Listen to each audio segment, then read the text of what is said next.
their media to assassinate real news. They use their schools to teach children that their president is another Hitler. They use their movie stars and singers and comedy shows and award shows to repeat their narrative over and over again.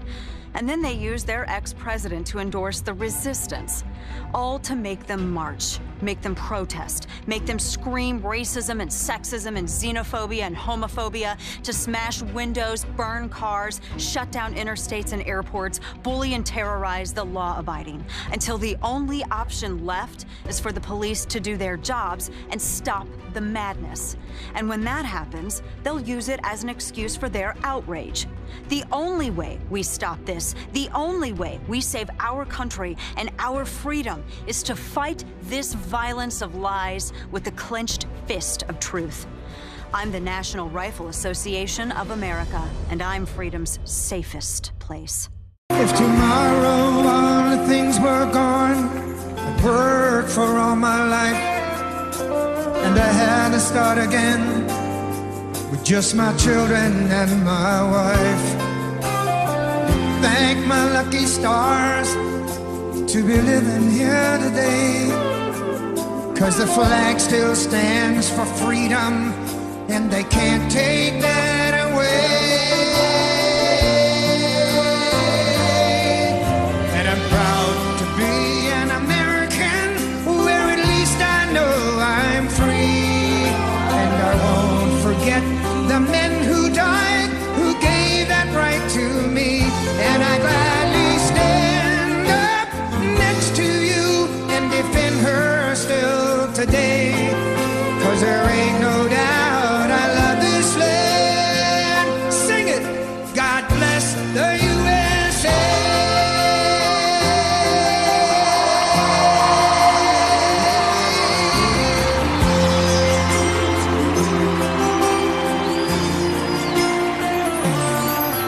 From the lakes of Minnesota to the hills of Tennessee, across the plains of Texas, from sea to shining seas, from Detroit down to Houston, and New York to LA, where there's pride in every American heart, and it's time we stand and say, I'm proud to be an American, where at least I know I'm free. And I won't forget the men who died, who gave that right to me. And I gladly stand up next to you and defend her still today, 'cause there ain't no doubt I love this land. God bless the USA.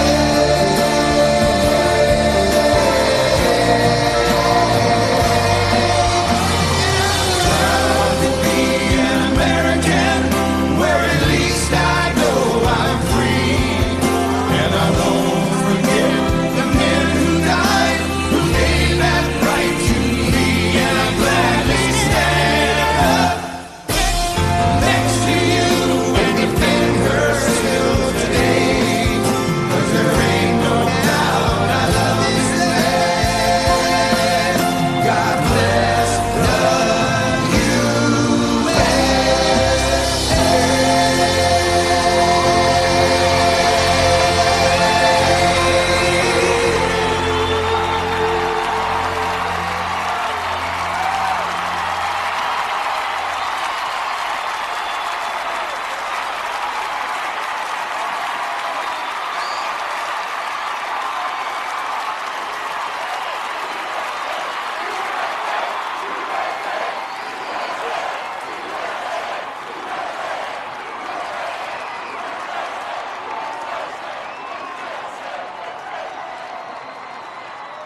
I think, though, the idea, and look, I'm not in charge over there, but the idea is you identify a relatively small but consistent audience of true believers who were sort of, read into the esoteric theory of Freemasonry or Russia conspiracy or whatever they're selling, and you kind of just go with them. You're no longer a national network. You're speaking to a small group.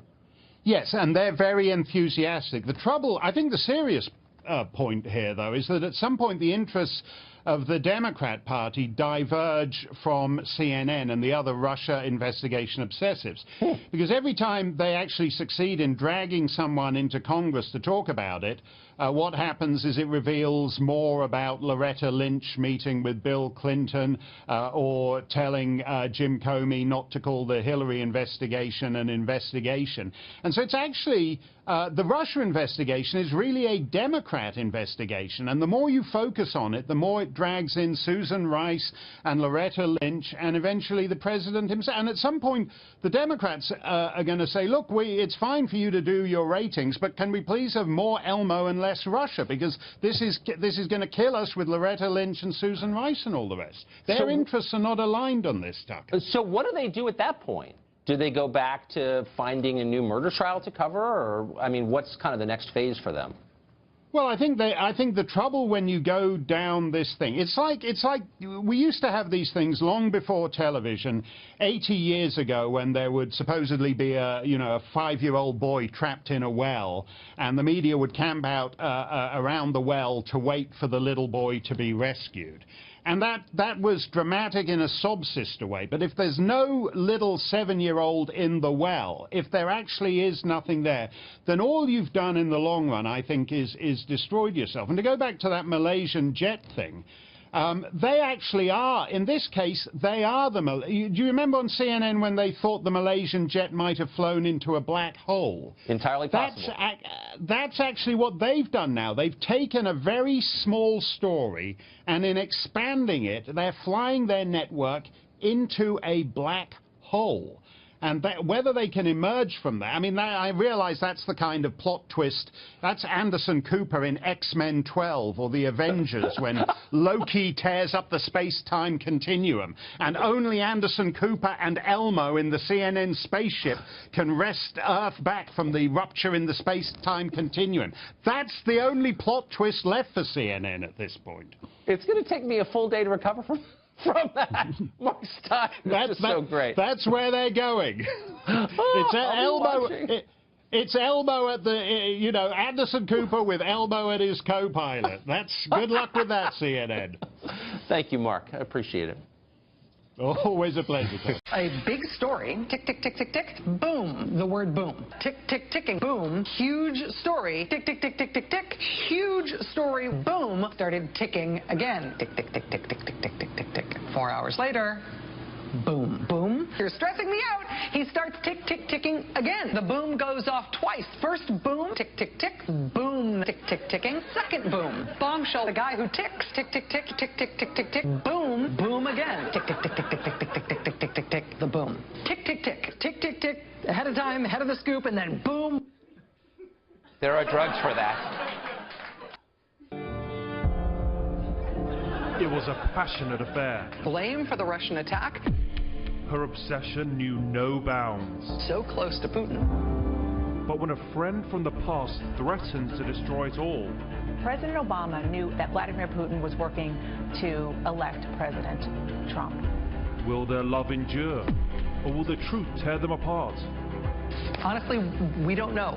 Rachel Maddow, Barack Obama, and Lorenzo Lamas as Russia, days of our comrades.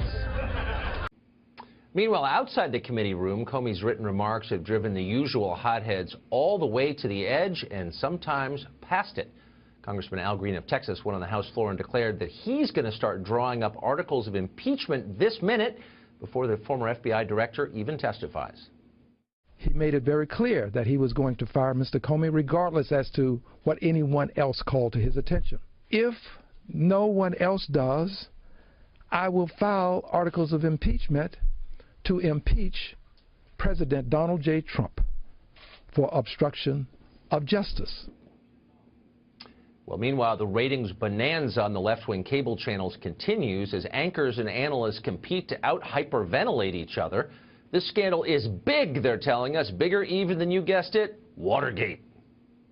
Donald Trump is not nearly as effective at presiding over a cover-up as Richard Nixon was. Watergate pales, really, in my view, as compared to what we're confronting now. Tonight, We have arrived at Watergate. This is Watergate. Well, you probably knew this already, but the TV business tends to draw hysterics, attention seekers, and hyperbole merchants. We work here, so we can tell you that for certain. But at overheated moments like this, it is worth taking a few steps back and considering what's really going on. Let's start with Watergate. Is this Watergate? At the heart of that scandal, there was an actual crime. Burglars broke into an actual building that held the Democratic Party's headquarters. President Nixon likely knew about that. He attempted to sabotage the federal investigation into it, and he lied during the cover-up. When those lies were exposed, he had no choice but to resign. What's the alleged crime here? Well, the alleged crime is that President Trump secretly collaborated with the government of Vladimir Putin in order to substitute Russian priorities for American priorities. In other words, that he acted as a foreign agent against this country's interests. Now, if that's true, it's a betrayal of America. It's a moral crime, and the president deserves whatever punishment he gets. If it's not true, then this is the grandest and most grotesque farce in American history. It's a witch hunt that's hurting people and paralyzing our government. There's no middle ground here. It's one or the other. Now, at this stage, there is precisely no evidence that a crime has taken place, none at all. So put yourself in the position of the accused for just a minute. Imagine you're not a Russian agent, but every day virtually the entire media and virtually everyone in power suggests that you are. How would you feel about that? What would you do about that? Let's say your FBI director had informed you and members of Congress that you were not personally under investigation. Well, you'd probably want him to tell the country the same thing, since after all, it's true and it's exculpatory and it might lower the temperature a little bit. Now, that could be an uncomfortable conversation with your FBI director, but you'd seen the same FBI director publicly characterize the state of other investigations. So you know there's precedent for that. So you ask him. Now your political enemies are using that request as evidence that you're guilty of the crime you wanted the FBI director to admit you're not being investigated for. Imagine if that happened to you. You might go a little bit crazy. And come to think of it, maybe that was the whole point of this exercise.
for news abuse, CNN's descent from news organization to political campaign is nearly complete. Last week, the channel published a story linking Trump ally Anthony Scaramucci to a Russia-controlled investment fund they said was being investigated by the Senate. And yet on Friday, CNN had to apologize to Scaramucci, which they did. They retracted the story completely and admitted it did not meet CNN's editorial standards, and that's saying something. Tonight, 3 reporters who worked on the piece resigned their jobs. At least one of them, a guy called Eric Lichtblau, who was at the New York Times, had worked on another CNN piece earlier this month about Trump. That piece also turned out to be false. You remember it maybe, when CNN told us that Jim Comey, the former FBI director, was going to come before the Senate and contradict the president's claim that he was not under investigation. And Comey had told him so. That's what CNN told us. It turned out to be untrue, and provably so. Lichtblau helped write that one, too.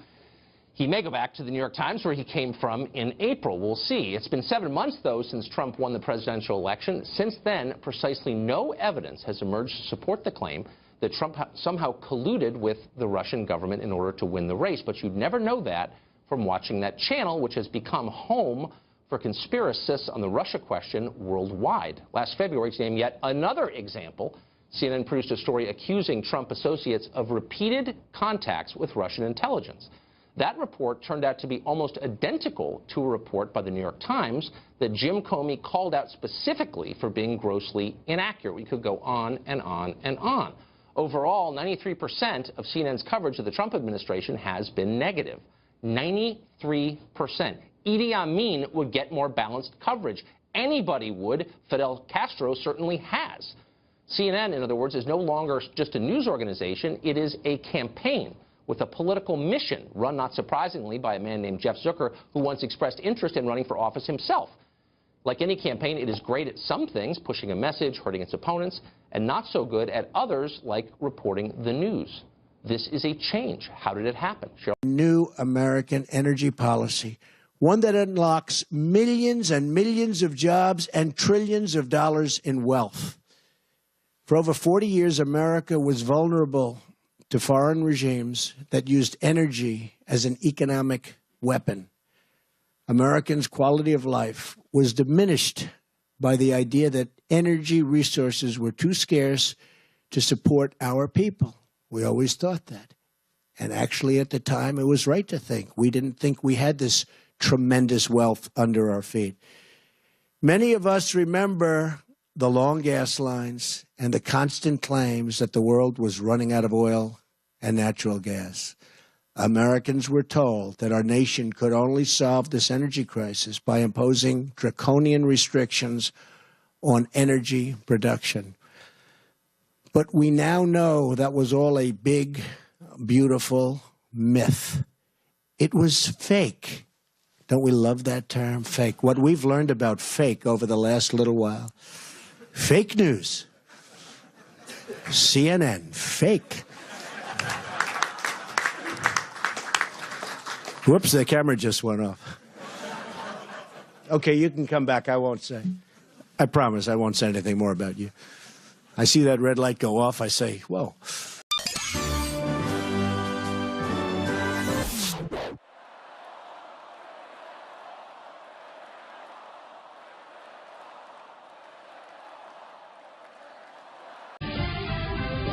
Welcome back to Hannity. So for months, we have been telling you how the Destroy Trump media will do anything in their power to take down this president, this administration. Time after time, the professional Trump haters over at the Clinton News Network, they have been proving my point, including over the weekend, where the Clinton News Network once again published a demonstrably false Russia collusion story that they now have been once again forced to completely retract.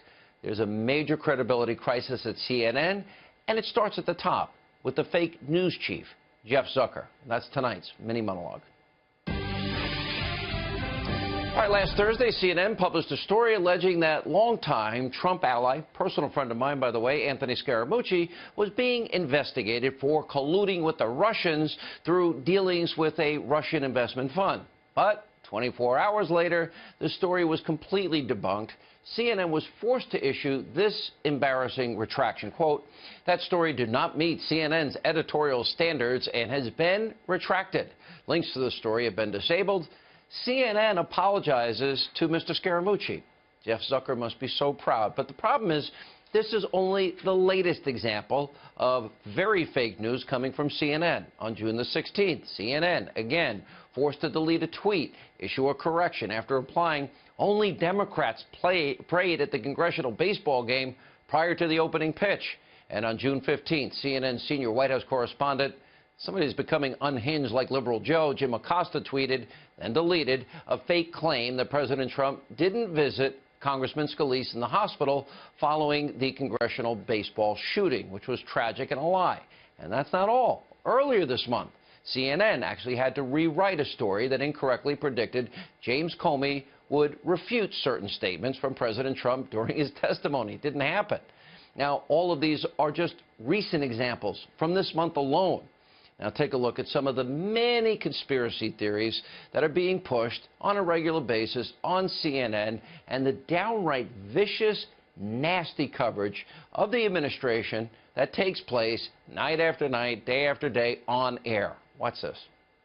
It's a grotesque abuse of power by the President of the United States. This is the kind of thing that goes on in non-democracies. At the dessert course, he gets 2 scoops of vanilla ice cream with his chocolate cream pie instead of the single scoop for everyone else. He's gained weight, according to these sources. He doesn't trust people around him. He's withdrawing. Not a good picture. If he wants to say that, Barack Obama wants to say whatever. If George Bush says, I looked in his eyes and thought he was if he took a dump on his desk, you would defend it. Are we getting closer and closer to the possibility of yet another impeachment process? Now he's President Snowflake. Okay? Everything he said, oh, they're mean to me and they don't like me and I just don't understand it and it's not fair. This was a white lash. This was a white lash against a changing country. It was a white lash against a black president in part. Way beyond unbelievable. So why is CNN's president, Jeff Zucker, allowing this culture of biased, anti-Trump, fake news to thrive at his network? Now, is the Harvard-educated New York elite is so enraged with the election of President Trump that he's now committed to politically using a network to destroy the administration by any means necessary? By the way, Jeff, do you even care? If CNN has no credibility left, do you care? Well, before the break, we showed you Dana Loesch's NRA ad. It is powerful. Not everybody is impressed. For her efforts on behalf of the Second Amendment, she's being accused of trying to destroy the country. Multiple publications, including Mother Jones, say that she's calling for a civil war. Over at CNN, Sally Cohn tweeted this. In an ad for the NRA, Dana Loesch accuses the left of violence of lies and calls for fighting back with the clenched fist of truth. Just wow, which is a bad thing. Black Lives Matter activist DeRay McKesson was upset, too, tweeting, quote, this NRA ad is an open call to violence to protect white supremacy. If I made a video like this, I'd be in jail. One of his followers, David Dennis Jr., chipped in, the use of a white woman as proxy for anti-black violence is a tale as old as America itself. Okay, Dana Loesch joins us now. Dan, thanks for coming on. I didn't see any racial overtones in this spot. Maybe I wasn't looking for them. I did see one of the cops you seem to be celebrating was an African-American police officer. But do you think, is there a racial subtext to this somehow? No, there's not, Tucker. It's good to be with you, and I'm glad you're feeling better as well. No, there's no racial component in this. The reaction to this is insane, Tucker. I'm talking over video clips that show actual leftist violence, rioting, property damage, arson, physical assault, and apparently me condemning violence is what's inciting and dividing America. Well, what's funny not people like DeRay McKesson who are... the tape is like a bunch of rich white kids setting fire to stuff. So, like, yes. You're defending white supremacy for attacking rich white kids burning stuff? I mean, like, it's insane. Oh. It's the goofiest thing ever. And I mean, it's incredibly clear. When I say clenched fist of truth, I mean, Tucker, and I have this here, you know, this is their logo. It was, I can't believe I have to spell it out to, I guess, people who read with pictures. The clenched fist of truth, you know, it's just wordplay. I'm talking about fighting violence with truth because truth wins out all the time. And apparently that's bad. When you show the left, and some people on the left, not everybody on the left, but, you know, it's coming from the left, when you show a mirror, when you hold up a mirror and show them their reflection, they freak out. And so that's what I've been dealing with all day. So, Senator, well, you've been dealing with a lot today. Senator Chris Murphy of Connecticut wrote this: I think the NRA is telling people to shoot us. Now might be the right time to cancel your membership. I don't think he had a membership at the NRA, but what do you make of that? No. I think that's exactly my point. In fact, I've actually received a couple of death threats today that I had to refer to law enforcement. I think that this is incredibly reckless and irresponsible of Senator Murphy to have this response. First of all, it's a lie. There was nowhere in this video, and I've invited him to come join me on my radio program and explain where in this video I called for anyone to go to violence. I'm condemning it, by the way, where I called for anyone to move towards violence, to silence anyone, or where I called for anyone to even pick up a firearm and enact violence. And it's reckless and irresponsible. And Senator Murphy needs to rethink his word choice here, because we just had a couple of weeks ago, due to some of this rhetoric, like we see from Senator Murphy, had a crazy leftist lunatic go out and open fire on a bunch of Republican congressional members after he double-checked to make sure they were Republican. This has to stop. And I'm not going to stop condemning violence. And it's a shame that other people, Tucker, on the left won't do the same. Well, yeah, I mean, that maybe is the core irony here. The spot that I saw, which I think is this, we're talking about the same commercial, right? And you show video of people committing acts of political violence, and you say, if this keeps up, the police are going to have to put it down, which would be the hope, I think, of every normal person. You don't want stuff like that. You don't want violence like that. You're condemning the violence, right? Or am I missing something? Yes. Absolutely. No, absolutely. And in fact, I know that there was another lawmaker in Maryland who is somehow trying to blame me and saying that I was exploiting Alexandria in making this ad. I want to point out that this ad was taped in April. This ad was uploaded online in April. The reaction to this came suddenly, swiftly yesterday. It's an organized effort against not only gun rights, but against speech that talks about peace and truth. And this lawmaker was somehow suggesting that I was exploiting Alexandria, when in fact I was warning people, look, stop, everybody chill out for a little bit, cool your jets, and let's have civil discussion. Otherwise, some bad things are going to happen because there are crazy people out there. And you never want anything to be prophetic, Tucker, and unfortunately it was. No, that's right. This turned out to be a prescient ad. Dana, thanks a lot for coming on tonight. I appreciate it. Laura Beth Nielsen is a sociology professor at Northwestern University. In a recent piece for the LA Times, she argued for rolling back free speech in America. She argued that free speech, quote, protects the powerful and the popular. She also argues that hate speech can cause physical effects, PTSD, harmful ailments like perpetuating discrimination and creating inequality. Professor Nielsen joins us tonight to explain. So, Professor, when I read your piece, which I thought was interesting and provocative, the question that kept arising was, is speech protected on the basis of its veracity? What if you say something that offends somebody else, maybe even causes the injuries that you describe, and we're just going to assume for the sake of argument those are real, but it's true? Is that protected? Well, thanks for having me on, and that's a great question. It would be a much harder case to talk about if they were true, but I'm talking about the kind of speech that we know to not be true, that singles people out on the basis of race and is done with that, or sex or other protected characteristics and categories, and is done with the intent to intimidate. Right? So I'm not talking about sort of debatable political ideas. I'm not talking about No, I'm talking about what you're saying. So if I were to say, for example, a lot of Scandinavians are drunks. I'm Scandinavian, that might hurt my feelings, but it's provably true that Scandinavians have higher alcoholism rates than, I don't know, Italians or Greeks. And so that would be singling me out on the basis of my ethnicity and attacking me, making me feel bad, but it would also be true. So, like, would that be allowed? It wouldn't. No, because I think it would be very difficult for you to show that it actually caused some kind of harm to you. I'm not talking about hurt feelings. I'm talking about pervasive discrimination. And the Supreme Court actually has opened the door to this in the most recent cross-burning case. Clarence Thomas wrote a concurring opinion about burning crosses and what they must always mean. The other justices were a little more reserved about it, but the Supreme Court has said hate speech, when done with the intent to intimidate, can be regulated. And so I'm here to talk about my research and a lot of other people's research that shows the harms of intimidating hate speech are pretty real. So Hillary Clinton, during the campaign, attacked the white working class in a bunch of different ways, most famously by calling them deplorable. This is a group whose life expectancy is declining, massively high rates of opioid addiction. So you could make the case that she's hurting them physically. Would you have banned her speech?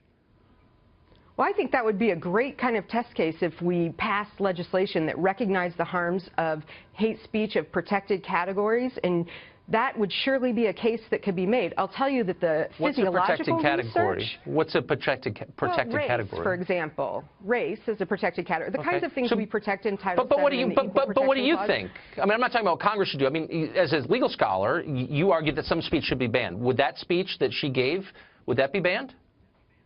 Would you ban it? Well, the statute would have to be written in a content-neutral kind of way, and then somebody would have to complain about the speech, and then somebody would have to be subject to a lawsuit. Criminal, civil, it could be a ticket, like a speeding ticket kind of thing, and then there would have to be a constitutional determination process. We're not going to figure that out in, But you're 5 talking minutes process. on the news. You're talking process. But I'm trying to figure out about intent and the philosophy behind this. Do you think that attacking a group of people on the basis of their race, as she did, should that be banned or not? I mean, if you were in charge, would you ban that, or wouldn't you? Well, I think the question for politicians is really, really hard, right? You have the same question with Donald Trump today with his tweet, and I think politicians would have to be sort of separated out in a way. But let's imagine that some, personality said it on TV.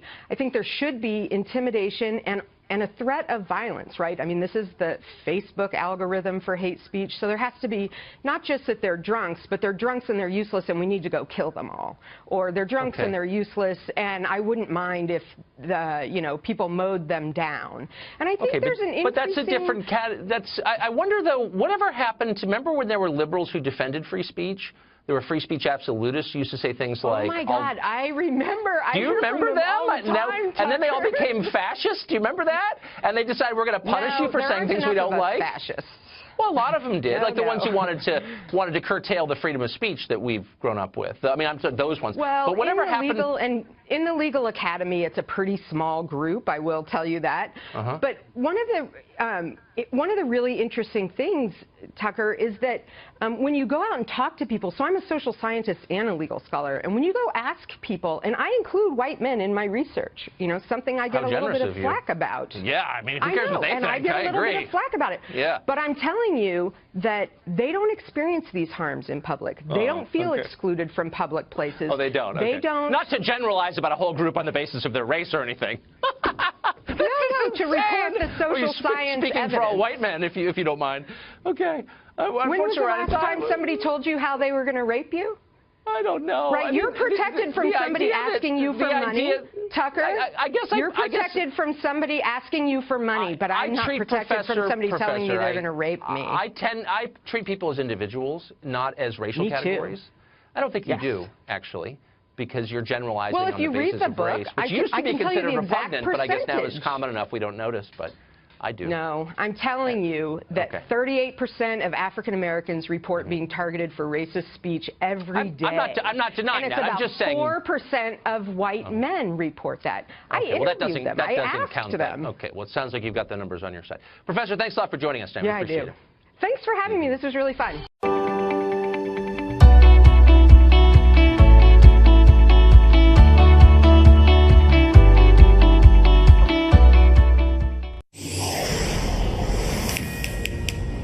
This is a Fox News alert. After months and months of legal battles, well chronicled on this show, President Trump's travel ban, which affects 6 countries the Obama administration labeled as terror threats, has finally gone into effect. For more, we are joined by Fox chief national correspondent, the great Ed Henry, who is live for us at Dulles International Airport outside the Beltway. Hey, Ed, what's going on there?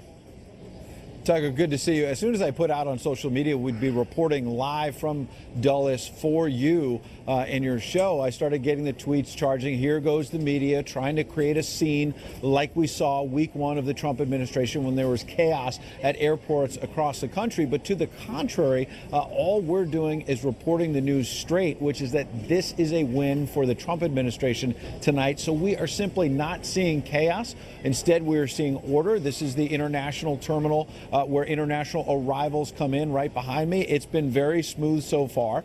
We are not seeing resist protesters here chanting like we saw week one. Maybe not as juicy of a story.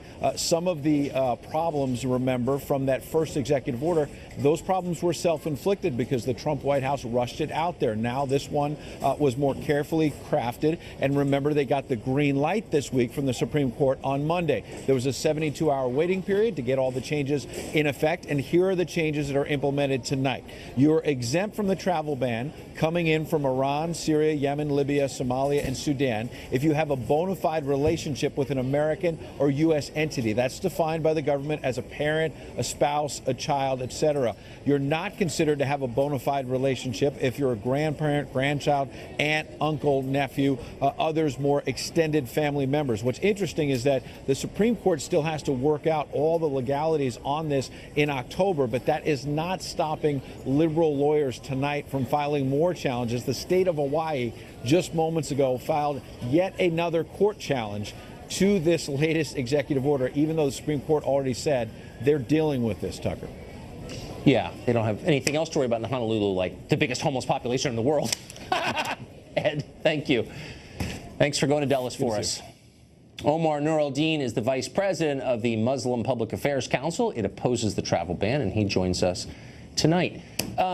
So it seems like the travel ban, as first envisioned, has been pared down by the Supreme Court, but it seems like it's getting pretty hard to argue that it's radical or it's excluding all Muslims or it's racist. I mean, what exactly is wrong with this law at this point? Well, you know, Tucker, I think the point is that this ban was made in the interest of national security. But as we've seen by the way in which it's been revised and continued to be changed, that this isn't really about national security. This is about the president trying to make good on a campaign promise to, quote, make a complete shutdown of Muslims entering this country. So this is really about politics and not national security policy making. Well, I mean, leaving aside the question of how you could know the president's motives or know what it's really about, well, none of us, of course, does know that. If that is, in fact, the intent, not doing a very good job. Because, I mean, the largest Muslim countries in the world are not included in this. It's restricted to the 6 countries that the Obama administration designated as likely sources of terrorism. So how is this a Muslim ban? I think that, I mean, I agree with you that the president isn't doing a good job here at trying to make good national security policy. No, but what's your point? I mean, I don't really get your point. He's trying to ban all Muslims, but he's not really trying to ban all Muslims? Okay, but hold on. You just said what he really wants to do is ban all Muslims. Okay. Then why isn't he banning No, I didn't Malaysians, say he wanted Egyptians? to ban all Muslims. Oh, what are I you said saying? that he's trying to make good on a campaign promise. Whether he's actually making good on that campaign promise or not, you know, that's going to be up to his supporters and those who voted for him to say that. But, you know, it'd be naive to say that take this out of the context of what he said on the campaign, which was well, to how about shut putting it down into the immigration of all context that it Muslims. obviously falls into? These are 6 countries the previous administration designated as dangerous. So do you think that well, the you know, Obama today people are wrong Philip to Bum say from that? the Washington Post did an analysis of if this ban had been in effect over the last 20 years, would it have saved any lives from terrorism? And the answer is no. I'm and sorry. Your previous guest from the Cato Institute. First of all, any sentence that begins Philip Bump from the Washington Post immediately is discredited, A. B, you didn't answer the question I asked. Tucker, you have to look at the facts. Which is look the question. Look at his facts. Okay, so slow down. The question I asked, and I hope you'll answer it, is do you think the Obama administration did a similar analysis? Right, I get it. But you're not answering my question or even attempting to. Do you think the Obama people were wrong to say that these are 6 dangerous countries? No, these are 6 countries that do have poor infrastructure. But if we're saying that this needs what do you mean, to like have bad bridges, or what does that mean? national security, no, hold on. What do you mean bad infrastructure? It means that they have a poor infrastructure, weak central governments, and people that are leaving, especially refugees that are leaving these countries, are coming here because they're desperate to live, Tucker. No, but that's not, the Obama people didn't say that they need new freeway off-ramps or light rail. They didn't say they had bad infrastructure. They said they're dangerous. There are a lot of crazy people there who want to hurt us. That's what they said. Were they wrong? They have bad infrastructure in the sense that their central governments are weak. Okay, but lots of countries have weak central governments and bad infrastructure and probably could use a superhighway or 2, and they're not a threat to us. I'm not These talking are about highways, Tucker. With I'm a lot talking of about the systems in place to make procedures. But the fact is that people from these countries are not coming here because they want to die, and that the president is saying that we need to ban people from these countries to come here. They're coming here because they want opportunities. Okay, maybe they want the same they are, maybe they're not. I mean, I don't even think that you know their. Well, slow down. I don't think you know their names, so it's sort of hard to generalize about what they want. I don't know their names either. But really quickly, why does the United States benefit from having tons of people from, say, Somalia, a failed state with lots of terror, come here? How do we benefit from that? Why is that a good thing for us? Tucker, immigrants are an integral part of our economy. From Somalia? Refugees. America has moral standing in the world because of its compassion for So we don't have moral standing unless we let in lots of Somalis? Countries. No, it's not that we don't have, unless we do that. This is part of our compassion, right, as Americans, to bringing the most vulnerable from around the world, as other countries do as well. And by saying that we're going to ban people from these countries, we're losing our moral standing. And at the end of the day, it's not good national security policy. I'm not losing my moral standing, Omar. If I can just, I'll speak for myself. I don't think my moral standing takes a hit because I'm worried about Somali immigrants. That's just me. Call me shallow. Thanks for joining us. Up next, radio talk show.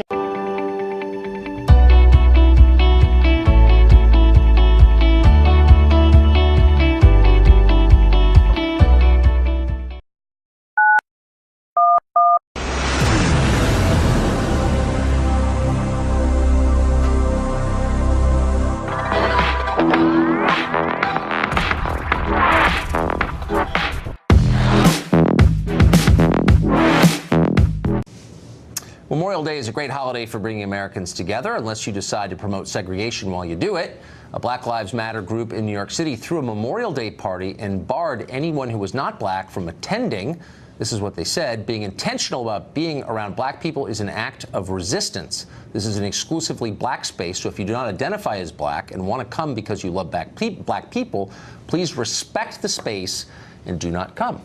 Lisa Durden is a political commentator and Black Lives Matter supporter. She joins us tonight. Lisa, thanks for coming on. Thank you. Good to see you again. You're doing well. Thank you. I was confused by this because I thought the whole point of Black Lives Matter, one of the points, would be to speak out against singling people out on the basis of their race and punishing them for that. Because you can't control what your race is, and yet they seem to be doing that. Explain that to me. What I say to that is boo-hoo-hoo. You white people are angry because you couldn't use your white privilege card to get invited to the Black Lives Matters all Black Memorial Day celebration. Wow. Let me contextualize that for you. Memorial Day was created by... I don't want you to... First of all, I don't want you to contextualize. Oh, I need to contextualize it because Memorial Day was created by black former slaves in 1865 to honor those individuals who were Union soldiers who fought and died for our freedom. So Black Lives Matter, in that same vein, decided to get together with black folks. I'm not going to let you filibuster past my question. To make sure that black folks were celebrated for being murdered by racist terrorists. I don't want to shut this down, but I will. Okay. I'm not mad at that. I'm not mad at that. I just have a really simple question for you. If you don't like people excluding others on the basis of their race, and as a society we agree that that's bad. I agree it's bad, you agree it's bad. Then why are you doing it? And why are you defending it now? White folks crack me up all of a sudden when we want to have one day for black folks to focus on ourselves. But you've been having white days forever. You don't say the words anymore because you know it's politically incorrect. But you've had an all-white Oscars, all these movies with all-white actors, movie after movie after movie, all-white TV shows with white casts over and over and over again. The Bachelorette, it took 11 seasons to a black bachelorette. Are you serious? It's hard to believe. I hope you're not speaking for anyone else. I hope there aren't a lot of people in this country who agree with you. Well, my name is Lisa Durden. I'm speaking for Lisa Durden. I just hope there aren't people watching who agree with you, because what you're saying is so hostile and separatist and crazy. It's such a basic violation of what I thought we all agreed on, which is you don't attack people for things they can't control, namely their race. It's not an attack. I'm stating the facts. People give weddings where they exclude children. It doesn't mean they don't like children. They don't know if your kids are going to be monsters and those kids are going to be well behaved. So in that same vein, Black Lives Matter decided to have one day where they didn't want white folks who are going to be off the rails. They don't know if you're going to be the ones behaved and for them or the ones who are there against them. So they picked one day to do the celebration. Let me just ask you a quick question. Go right ahead. Do you think it's racist to exclude people on the basis of their skin color? I think it's racist when you've been excluding people for hundreds and hundreds and hundreds of years. Why don't you answer my question and stop with your silly lectures? I'm asking you a very simple question. We're forced to come together collectively to celebrate ourselves because you guys won't. You are the larger society. Let's be real here. You guys, I'm talking about what I thought we all believed. Let me ask you this. Do you think it would be fair if white people did come to a Black Lives Matter celebration? They do all the time. When you look at Black Lives Matter, do you use the same water fountain that they do? And you see Black Lives Matter coming together collectively for different issues. You see people of all races. So we do accept them. This particular day, they said, stay your asses out. We want to celebrate today. Okay. We don't want anybody going against us today. And you can't celebrate if someone who doesn't look like you is around? Yes, you can, but you can also say, I don't want to do it. It's a personal You're choice. Sick. And what you're saying is disgusting. And if you were a Nazi, I would say the same thing to you. Luckily, I'm not a Nazi. Because what you're saying is indistinguishable from what they are saying, which is, I don't care your opinions, I don't care your views, your life experience, your intentions. All I care about is the way you look, something that you can't control. And on that basis alone, I'm judging you, and I'm hostile to you. That's the case you're making, and it's divisive and wrong. And it's amazing that you didn't have to say that out loud, but I can't believe you're making the case you're making. Unfortunately, when you have a racist society like America, you force individuals to come together collectively to make sure that they have a voice. And that's unfortunate that the racism has caused people to come together collectively. Let me ask you a question. Is there a single white person in America you would have let into this? Now, into the celebration. I'm not Black Lives Matter. Black Lives Matter is a movement. You're just an apologist for this.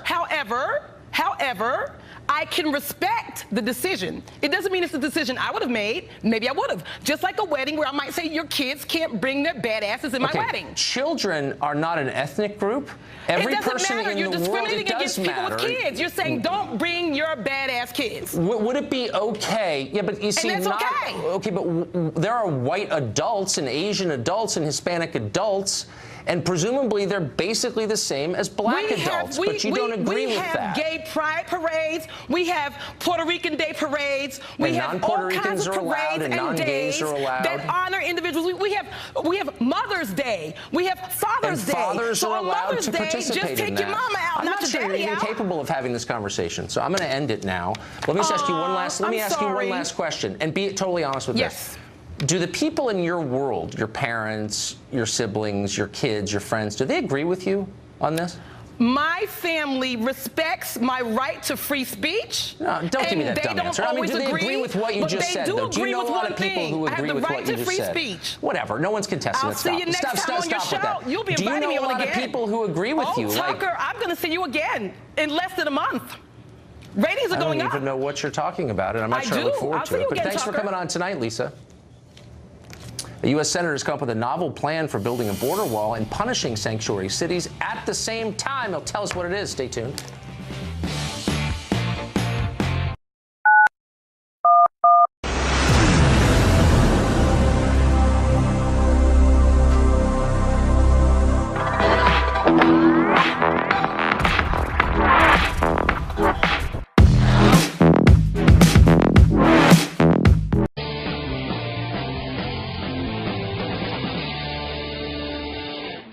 Well, good evening and welcome to Tucker Carlson Tonight. It is a week that will live in infamy in the history of CNN. And if anything, it is getting worse by the day. We have not yet installed a countdown clock to the next ethics scandal. We're considering it, though. In the meantime, here is the latest. Earlier today, Project Veritas released yet another undercover video discrediting that channel. Now, Fox hasn't yet confirmed the authenticity of the video, but it appears to show CNN contributor Van Jones admitting that the story his network has obsessed over from breakfast till bedtime for the past 7 months at least is basically a sham.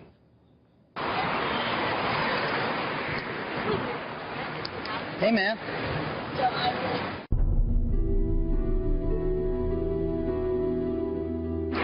The rest of things is a big nothing burger. Really?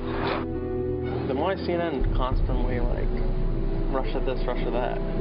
Because it's ratings. Now, before we continue, one obvious point. The tape you just saw is a little creepy. Privacy is vital to the functioning of any society, not to mention to human happiness itself. And unfortunately, it appears to be disappearing in this country thanks to the digital revolution. Even cable news figures ought to be allowed to have conversations on the street without worrying that their private remarks are being secretly recorded, as they now so often are. Also, by all accounts, for whatever it's worth, Van Jones apparently is a nice guy. Everyone who knows him says so. That said, how wonderfully revealing this exchange is. The Russia story is a nothing burger?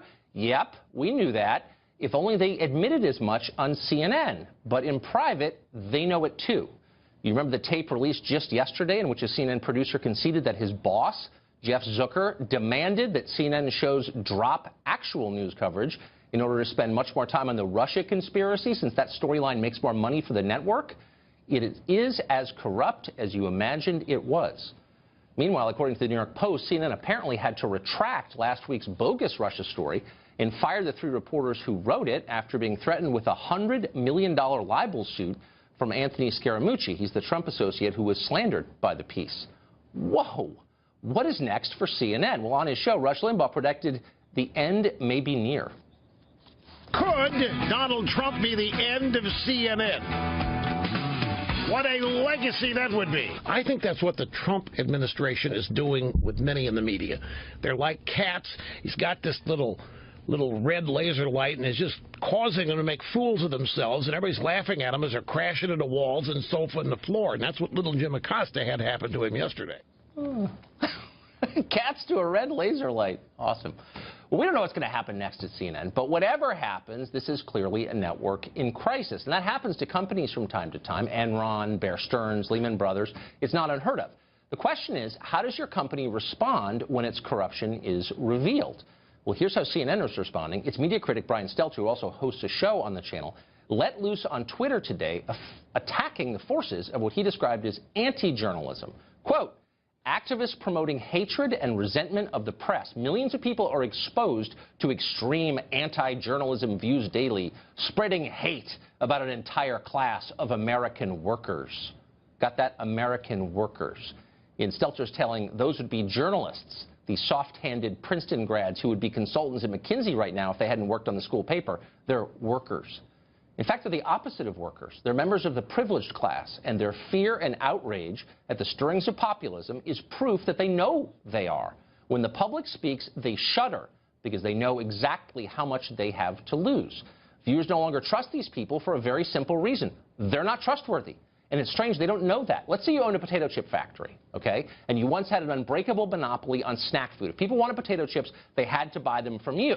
Then one day, a new company comes along and starts making better potato chips at the same price. What would happen? Of course, you would lose market share. How would you react at that point? Would you try to make tastier potato chips?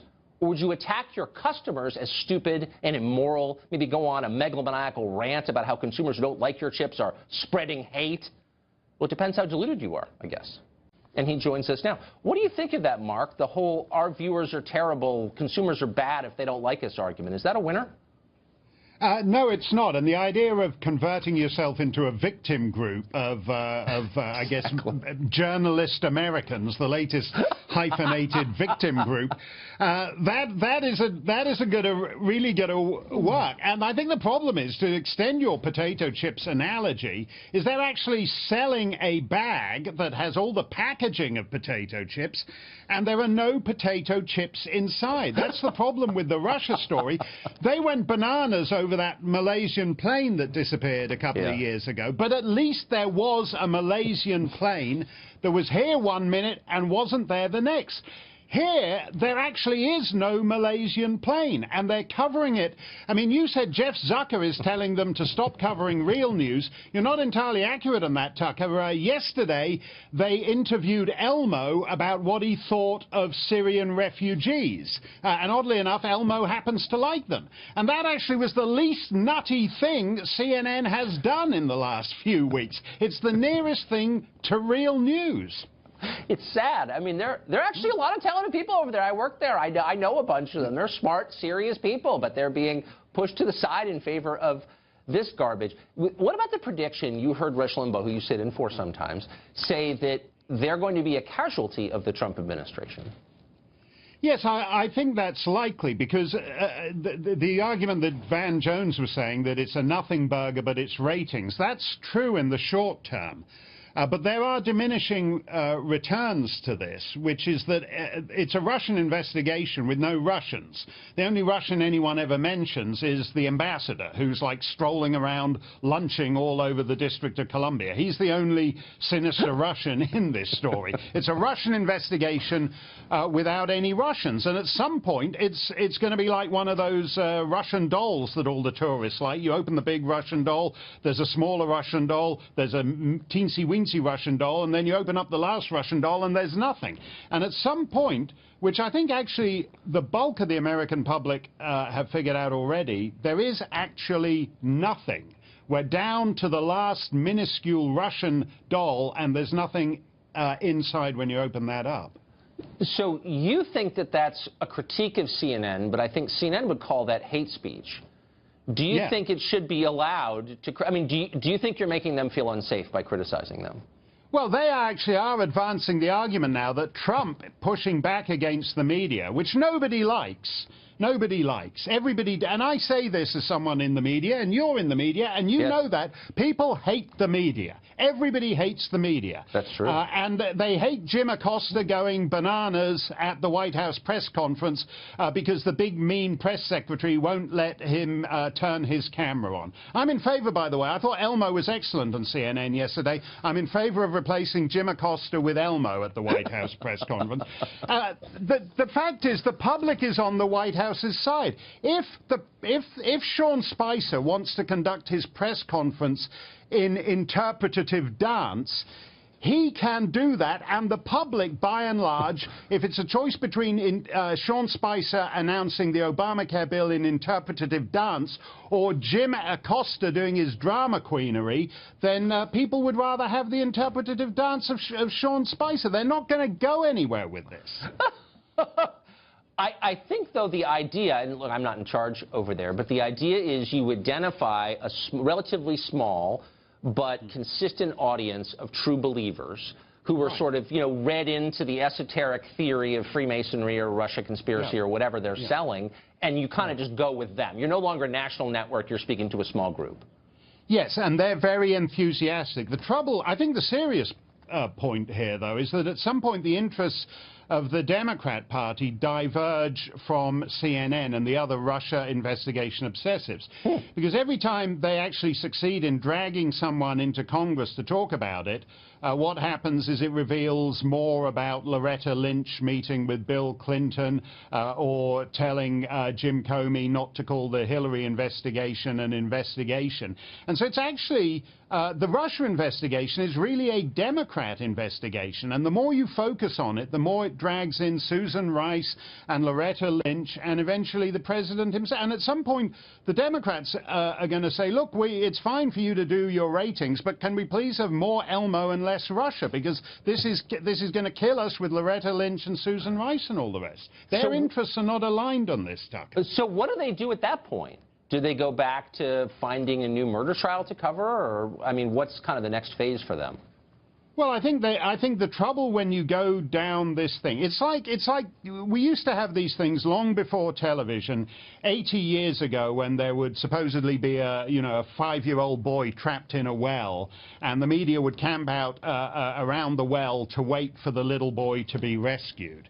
And that was dramatic in a sob sister way. But if there's no little 7-year-old in the well, if there actually is nothing there, then all you've done in the long run, I think, is destroyed yourself. And to go back to that Malaysian jet thing, they actually are, in this case, they are the... Do you remember on CNN when they thought the Malaysian jet might have flown into a black hole? Entirely possible.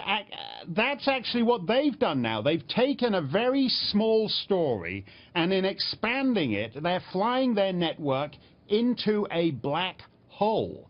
And whether they can emerge from that, I mean, I realize that's the kind of plot twist. That's Anderson Cooper in X-Men 12 or The Avengers when Loki tears up the space-time continuum. And only Anderson Cooper and Elmo in the CNN spaceship can wrest Earth back from the rupture in the space-time continuum. That's the only plot twist left for CNN at this point. It's going to take me a full day to recover from that.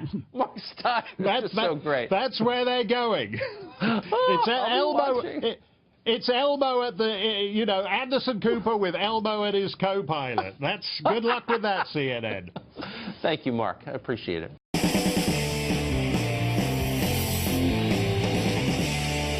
Well, good evening and welcome to Tucker Carlson Tonight. An illegal alien from El Salvador getting a six-figure payout from taxpayers courtesy of the city of San Francisco. Like many places in California, San Francisco is a sanctuary city. It pledges not to turn illegals over to the feds for deportation. Despite that policy, though, Pedro Figueroa Zarcino, he's an illegal alien from El Salvador, says police reported him to ICE when he visited a police station 2 years ago. He sued the city after that, and this week officials agreed to pay him $190,000 for the indignity of having the law enforced against him in a country he's not supposed to be in. Keep in mind, that's more than double San Francisco's median household income. The moral? Crime pays in San Francisco. Roberto Hernandez is an immigration activist in that city, and he joins us tonight. Roberto, thanks a lot for coming on. So here's someone who is in this country illegally, sues because the country enforced its own laws against him legally, and then gets paid by the taxpayers of that country. Is there another place in the world where that happens? Well, first of all, let's talk about the failure of this country to do immigration reform. No. First of all, let's talk about the specifics of what happened in San Francisco. Wait, hold on. Slow down. I don't want to lecture on immigration reform. Let's talk about the specific case. Does that happen anywhere else? But San Francisco had to create its own sanctuary law because of the failure of the federal government. So can you imagine that a law is passed and for 2 months you get incarcerated for showing up to the police department to reclaim your stolen car? Because that's what he did, correct? He was in the country illegally. The theft of his car was one crime, but he had committed a crime himself by being here illegally. The police turned him over to the feds who wanted him, and now the city is paying him for enforcing American law. And I'm just noting the obvious, which is that's insane. You shouldn't pay a criminal for breaking the law, and that's what San Francisco is doing. But San Francisco has a sanctuary law, correct? That law was enacted because the federal government failed to do reform for immigration. Congress failed, the Senate failed, Clinton failed, Bush failed, Obama failed. So San Francisco, being San Francisco, made sure that it protected those immigrant But just so you know, I mean, they failed to pass laws that right? you like, but our current immigration laws were passed by Democrats and Republicans in the Congress of the United States, in Washington. The system worked as it's supposed to work. People voted in public on these laws. The Republicans didn't do this. Democrats did it too. And it's the law. And so if you don't like it, then you go and you elect people who will change it. But until you do that, you can't ignore the law. That's how the system works. Again, here the United States has been involved in wars in El Salvador because he's from El Salvador, correct? He's from El Salvador. The United States was involved in the war in El Salvador, supported that war. And then after the war, it was Carter and Reagan and all the presidents after that that welcomed people from El Salvador and Nicaragua and Guatemala to come here as refugees. Okay, but he didn't come here as a refugee. What did the government do? Oh, hold on. Slow down. He did not come here as a refugee. He's here illegally. He does not have legal status in the country. So my question is, why does this just apply to... Well, a lot of the people who came here as refugees don't have but papers. he's not one of them. So what you're saying is a non sequitur. But let me just ask you, why does this just apply to illegal aliens? Why don't I benefit from this? If I'm wanted for tax evasion in another state and the San Francisco police turn me over to the feds, why shouldn't I be able to sue the city of San Francisco for cooperating with the federal authorities? Why do only illegal aliens have this privilege in your city? But it's a law. I mean, and then let's take look what. But hold on. Why does the law just protect illegals? Why doesn't it protect American citizens? I mean, if I commit a crime in Washington and I go to the open arms of San Francisco as a tax fugitive, why aren't you protecting me? Why are you just protecting illegals? I don't understand. But he didn't commit a crime. He's Yeah, living in here a illegally. city that he's living in a city that has a sanctuary law that protects him. Right, but San Francisco's not a country yet. I mean, that could happen, and I'm sure you're agitating for it, but as of right now, it's a component of a larger country called America, which has control of its borders. San Francisco doesn't make immigration policy. The federal government does, because it's a country. So, but you're dodging my question. Why are we extending these privileges only to illegal aliens and not to me, an American citizen who would like to, I don't know, violate a law in another state and hide out in your city? But you're protected. I'm protected. But we have, look at the sheriff from Arizona. The sheriff from Arizona, currently isn't he being charged in a criminal case because he violated the law? Okay. I'm not following your logic here, but I'd really like to pin you down on this question. So San Francisco says that one group of people does not have to follow federal law, illegal aliens. But it doesn't extend that protection. San Francisco has no other laws that I'm aware of that say to actual Americans, you don't have to obey this or that federal law. Only illegal aliens.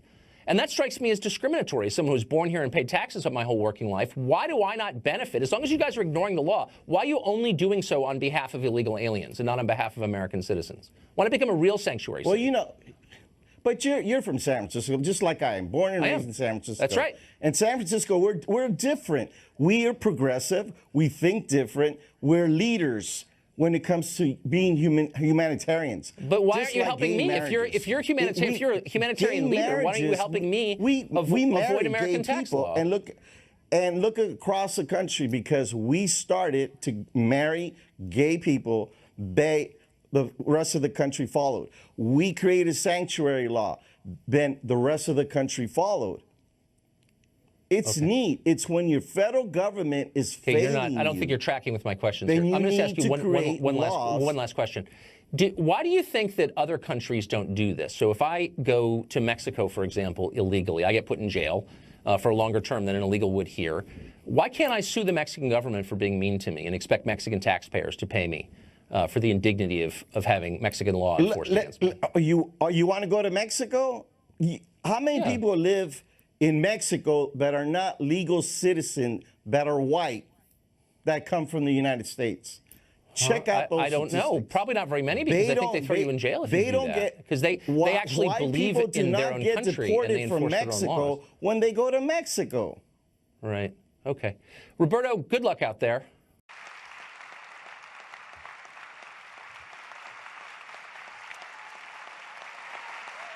Thank you so much. Thank you so much.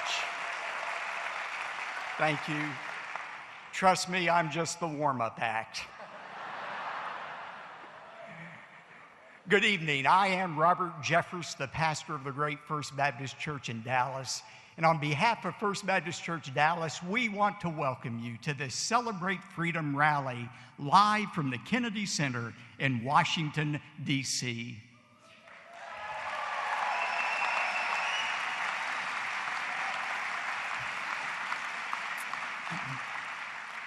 In Psalm 33, verse 12, the psalmist declared, "Blessed is the nation whose God is the Lord." It is absolutely an indisputable fact that our nation was founded on a love for God and a reverence for His Word. And because of that, we have experienced the undeserved favor of God upon our country. But it is also an indisputable fact that in recent years there have been those who have tried to separate our nation from its spiritual foundation. And that reality has caused many of us, many Christians, to despair and to wonder, is God finished with America? Are our best days over? Has God removed His hand of blessing from us? But in the midst of that despair came November the 8th, 2016.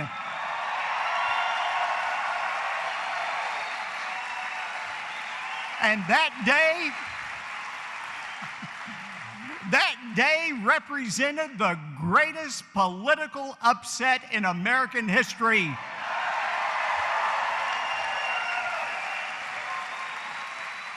Because it was on that day, November 8th, that God declared that the people, not the pollsters, were going to choose the next president of the United States. And they chose Donald Trump.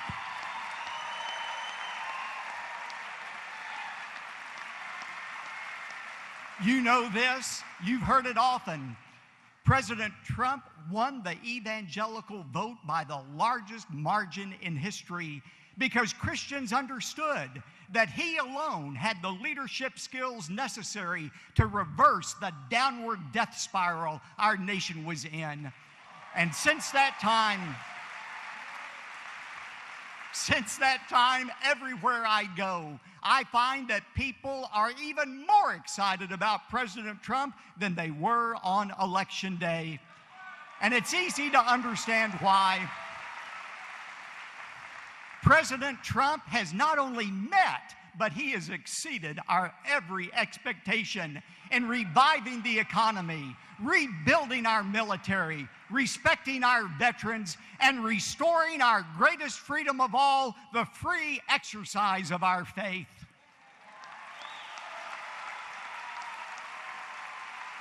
President Trump has done more to protect religious liberty than any president in United States history, and we are grateful to him for that. You know, the single greatest honor of my life was when President Trump invited me to deliver the sermon at St. John's Church on the morning of his inauguration. And in that message, I said, no president has ever entered the Oval Office with as many natural gifts and leadership abilities as President Trump.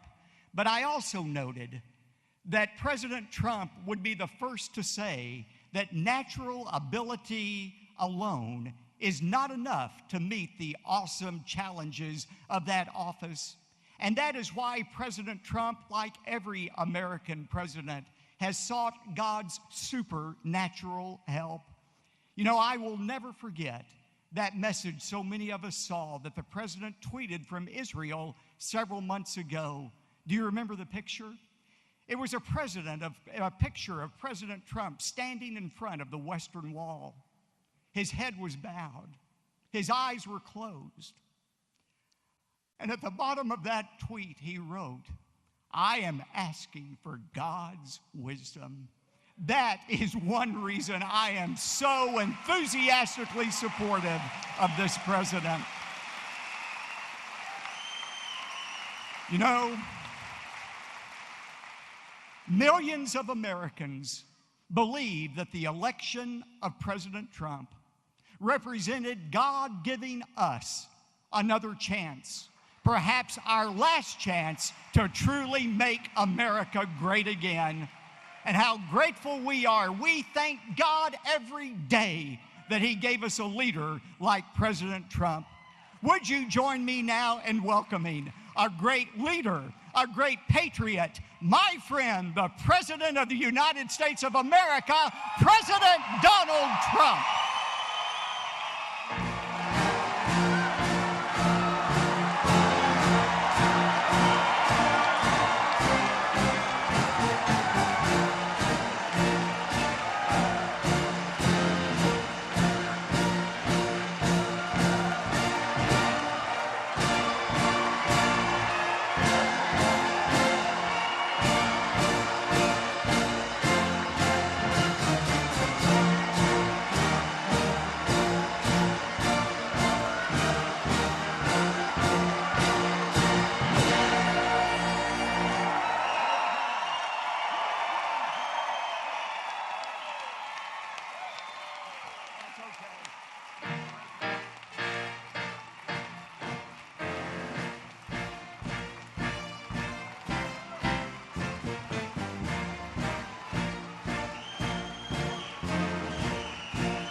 Thank you, bud. Thank you very much, boy.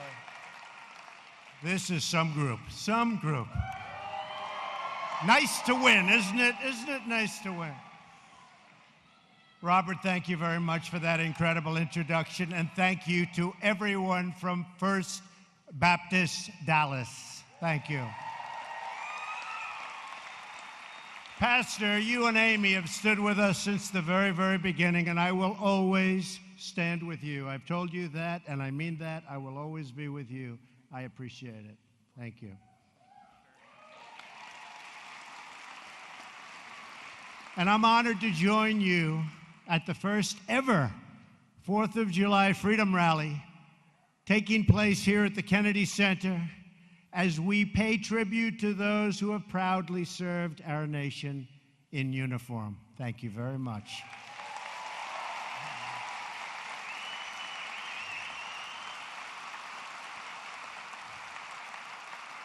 Tonight, we have been inspired by music that fills our hearts, stirs our souls, and reminds us all of who we are. One nation under God.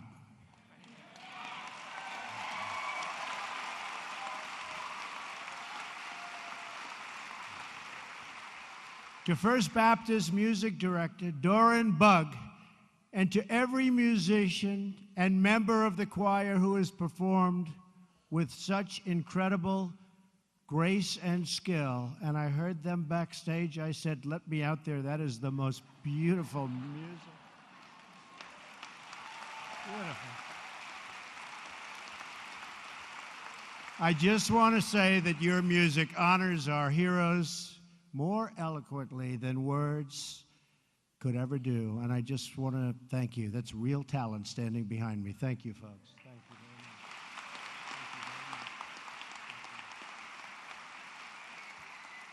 And let me say to the hundreds of veterans with us tonight that for my very first Independence Day celebration as president, there is no place I'd rather be than with you. I'll tell you that.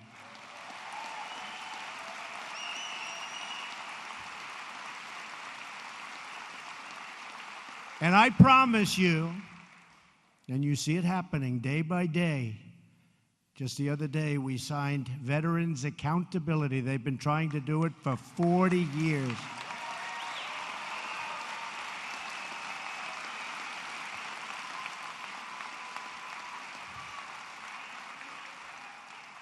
For 40 years, they've been trying. You couldn't fire somebody if they were horrible, doing a terrible job for the veterans.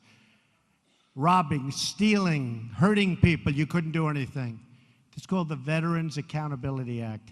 And now you can say, you're fired.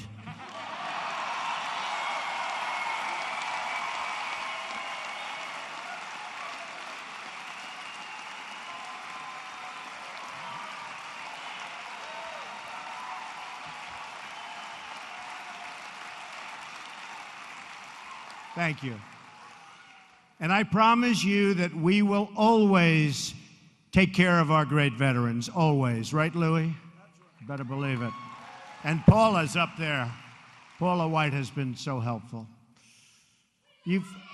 Thank you. I love you too, actually.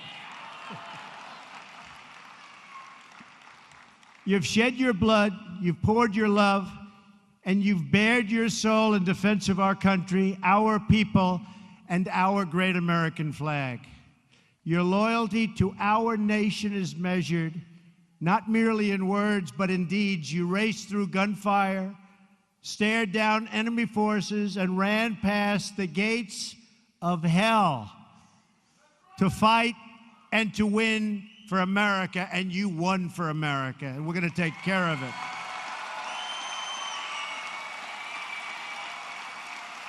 Thank you. Thank you. The story of America's men and women in uniform is the story of freedom and overcoming oppression, the strong protecting the weak, and the good defeating evil. There's a lot of evil out there, I want to tell you. There's a lot of evil.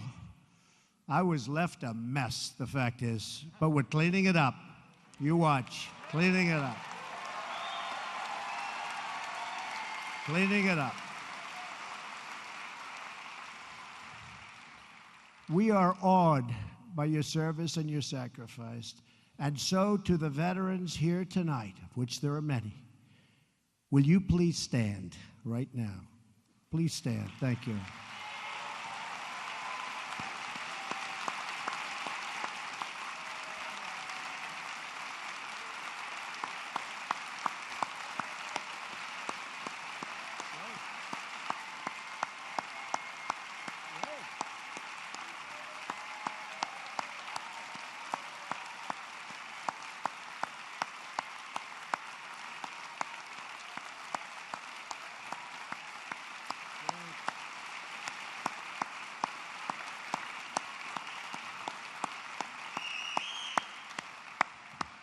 On behalf of our very grateful nation, thank you very much. Thank you very much. We will always, always remember what you did for us. Tonight we celebrate veterans. We also reflect on everything we cherish as Americans. We love our country. We love our families. We love our freedom.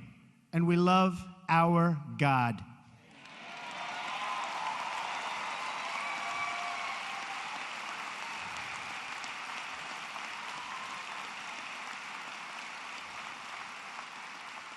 Since the signing of the Declaration of Independence 241 years ago, America always affirmed that liberty comes from our Creator.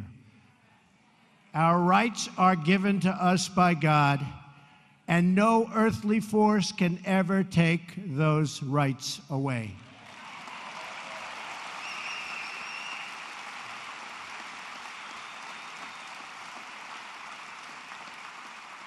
That is why my administration is transferring power out of Washington and returning that power back to where it belongs, to the people. To the people.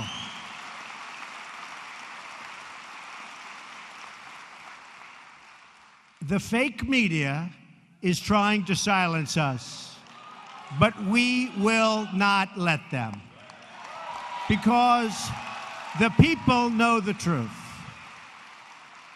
The fake media tried to stop us from going to the White House, but I'm president and they're not.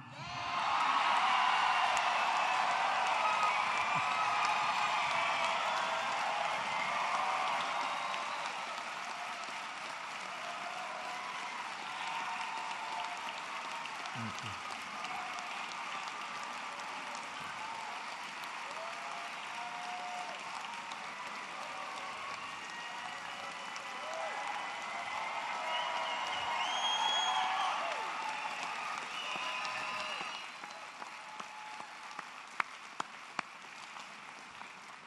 We won and they lost.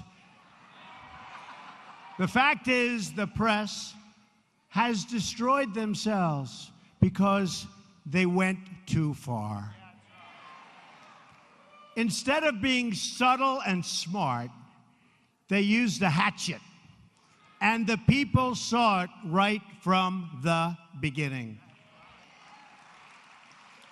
The dishonest media will never keep us from accomplishing our objectives on behalf of our great American people. Will never happen. Their agenda is not your agenda. You've been saying it. I will never stop fighting for you. I am delivering on trade, on the economy, on the Supreme Court, on the Second Amendment, on our military, for our veterans, and on our borders, where we are doing record stoppage.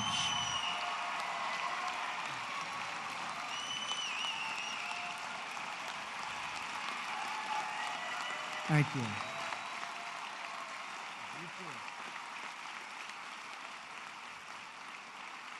And we are supporting our incredible police and law enforcement.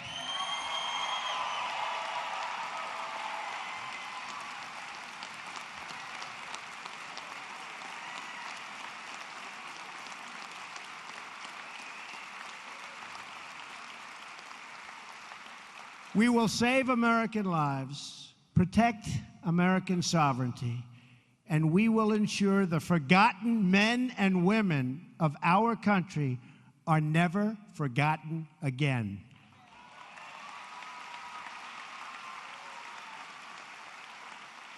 For too long, politicians have tried, oh, have they tried, to centralize authority among the hands of a small few in our nation's capital. I see them all the time. Bureaucrats think they can run over your lives, overrule your values, meddle in your faith, and tell you how to live, what to say, and where to pray. But we know that parents, not bureaucrats, know best how to raise their children and create a thriving society.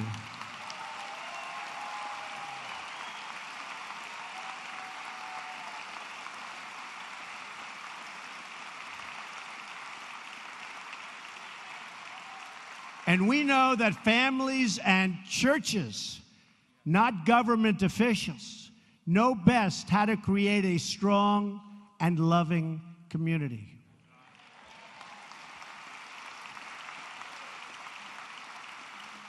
And above all else, we know this. In America, we don't worship government, we worship God.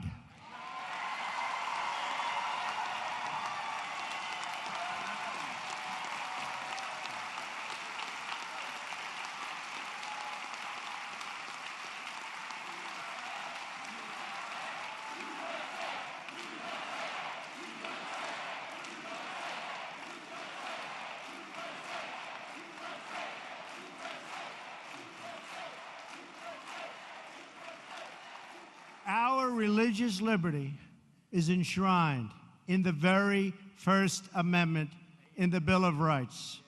The American founders invoked our Creator 4 times in the Declaration of Independence.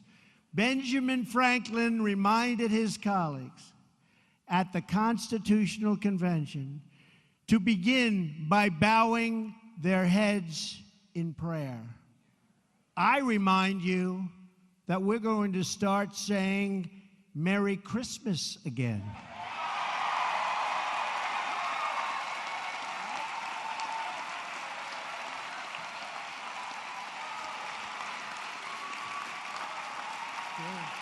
True. Inscribed on our currency are the words, "In God we trust." But not only has God bestowed on us the gift of freedom, He's also given us the gift of heroes willing to give their lives to defend that freedom. You just stood.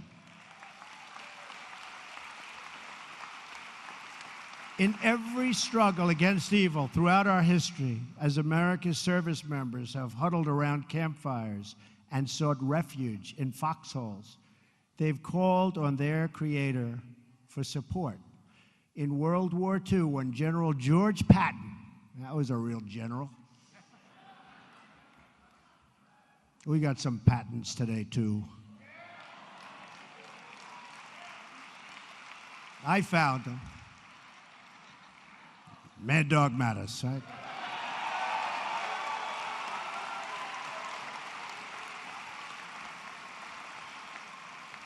And he doesn't like doing a lot of talking, but I want to tell you, ISIS, it's a whole different ballgame, folks.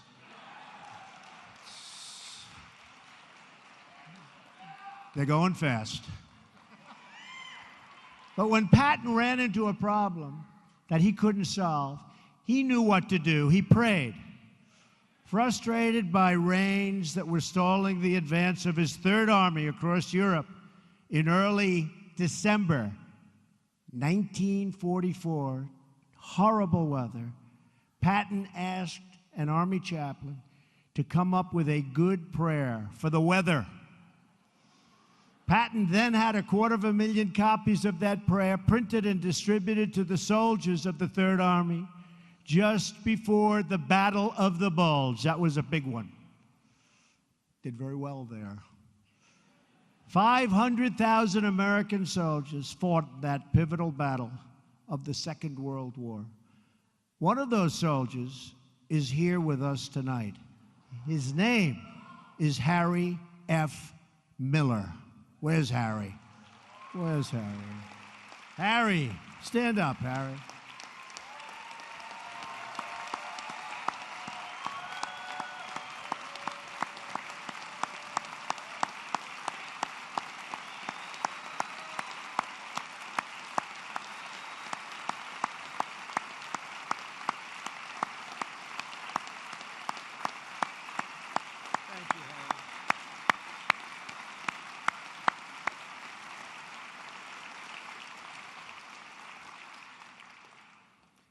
Like many of the heroes of his generation, Harry wasn't exactly straightforward about his age when he enlisted in the Army Reserve. Shame on you, Harry. He was just 15, but he told them he was old enough to join. Then he immediately asked for a transfer to active duty. 6 months after he enlisted, Private Miller was on his way to Europe to fight for our country. Right.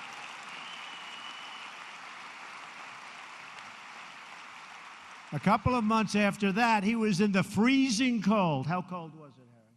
Cold. He said really cold. And driving range of Belgium with the 740th Tank Battalion attached to the 82nd Airborne.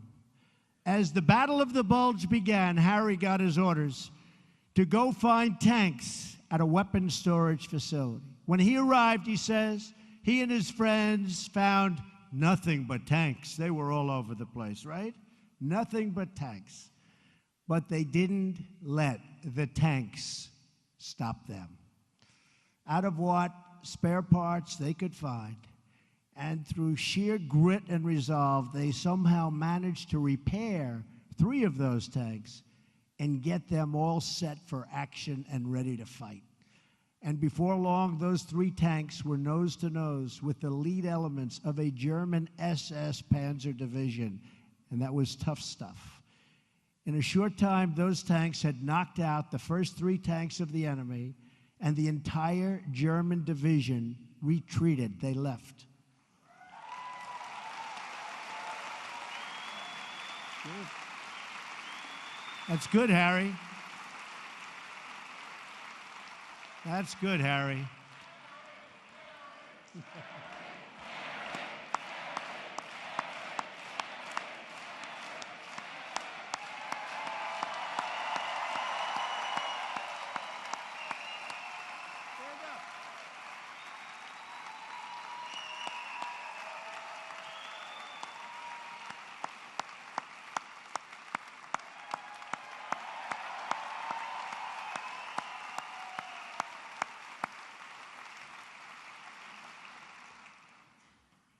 Harry fought through the battle and the rest of the war, and he went on to serve our armed forces for 22 years, retiring as a senior master sergeant. A lot of guts.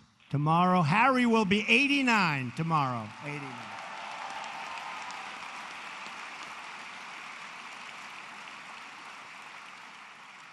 So on behalf of this very large group in this beautiful building, Senior Master Sergeant Miller, happy birthday. Thank you for your lifetime of service, and thank you for helping out. Thank you very much, Aaron.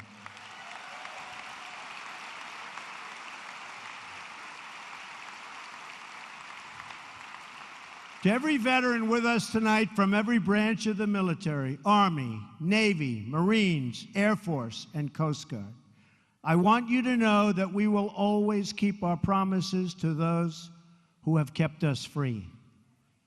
Since my very first day in office, we've taken one action after another to make sure that our veterans get the care they so richly deserve. We've published wait times. Those wait times were bad, weren't they? But boy, are they getting better and fast. And we've published them at every VA facility delivered same-day mental health services at every VA medical center, nearly doubled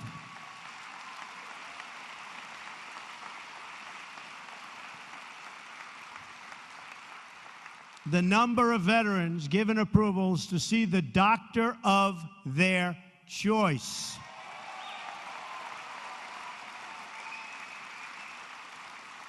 And as I said, just signed brand new legislation.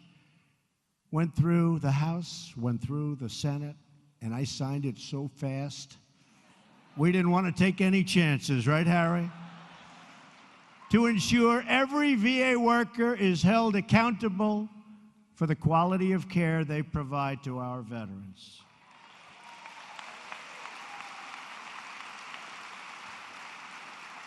Tonight, we are deeply honored to be joined by a number of wounded warriors from Walter Reed.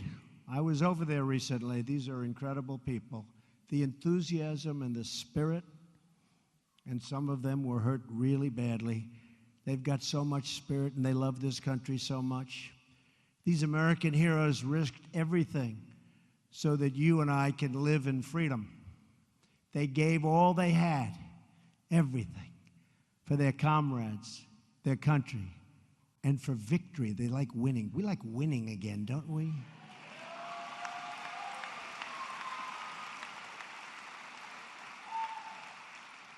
You know, in the old days, we used to win. We sort of just keep fighting and fighting and fighting. We're going to win again, folks. We applaud their strength, their courage, and we really support that incredible win that they have. The will is so strong, and that's what they want to do, is they want to win, and they want to win for you. So thank you all very much for being here. That was great.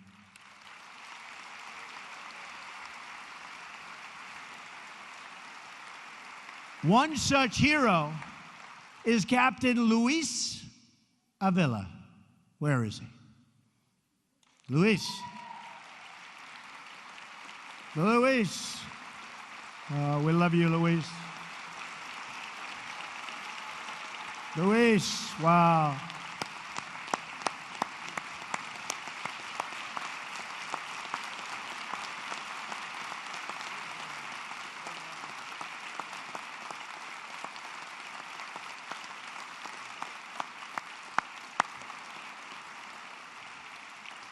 Luis is here tonight along with his wife, Claudia. Thank you, Claudia. Thank you, darling. Thank you. Thank you.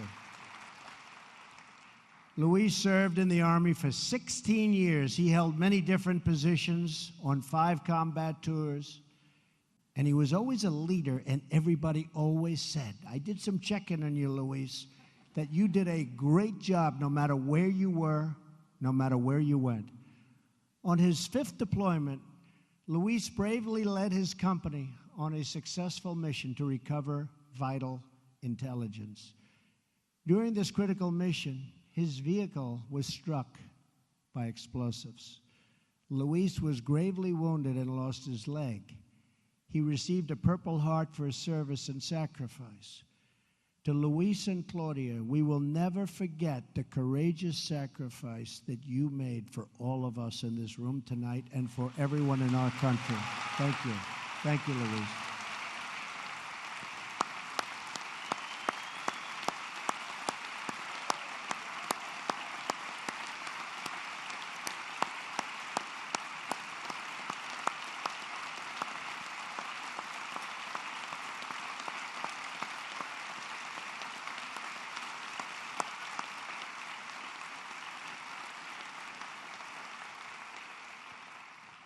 I want you all and all of our incredible wounded warriors to know you have an entire nation of more than 300 million people behind you.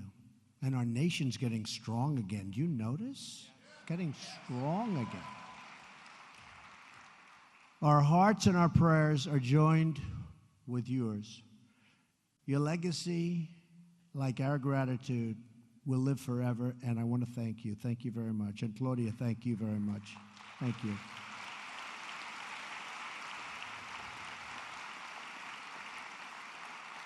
I also want to speak to all of the people, see, you thought I forgot, in our faith community who are here with us tonight, veterans and non-veterans alike.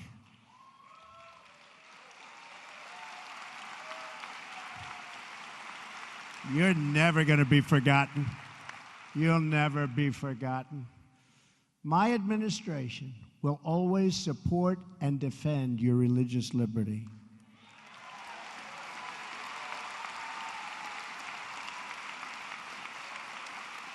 We don't want to see God forced out of the public square, driven out of our schools, or pushed out of our civic life.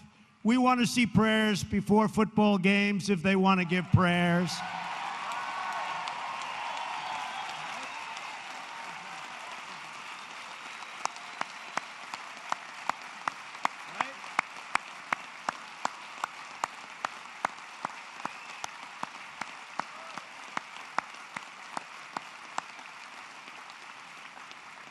We want all children to have the opportunity to know the blessings of God.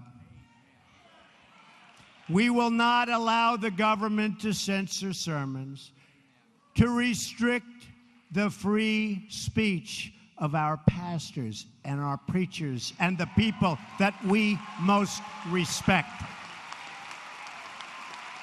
like Robert.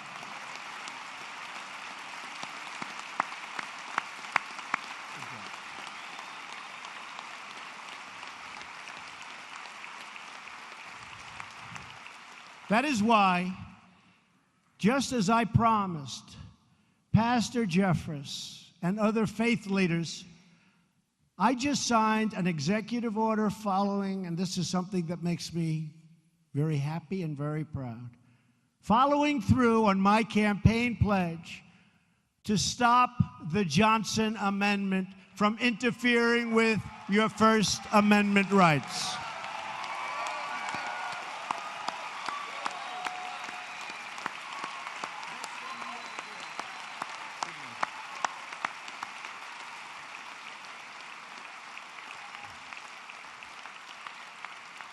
As long as I am president, no one is going to stop you from practicing your faith or from preaching what is in your heart. We want to hear him.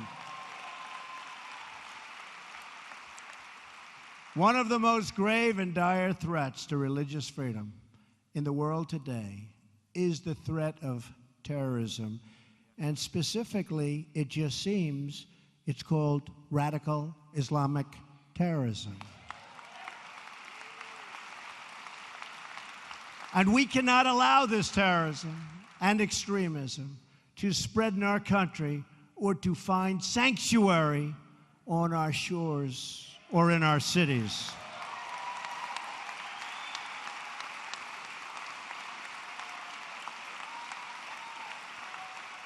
We want to make sure that anyone who seeks to join our country shares our values and has the capacity to love our people.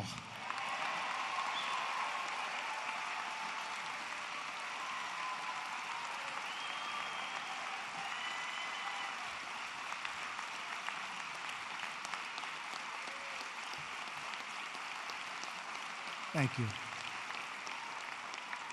Together, we will protect our families, our nations, and our borders. And yes, by the way, for those that are curious, we will build the wall, okay?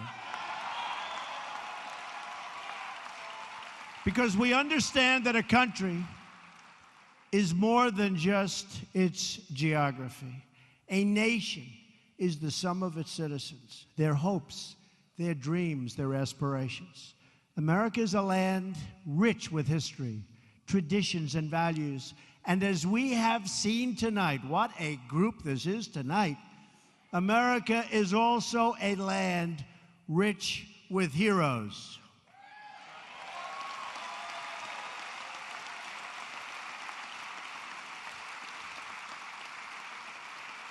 And though we have many stories, we all share one home and one glorious destiny, a destiny that's getting better and better every single day.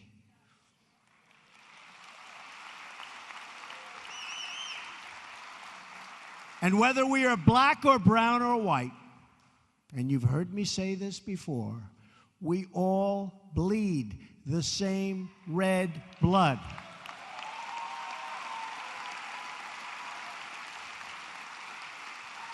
We all salute the same great American flag. And we are all made by the same Almighty God.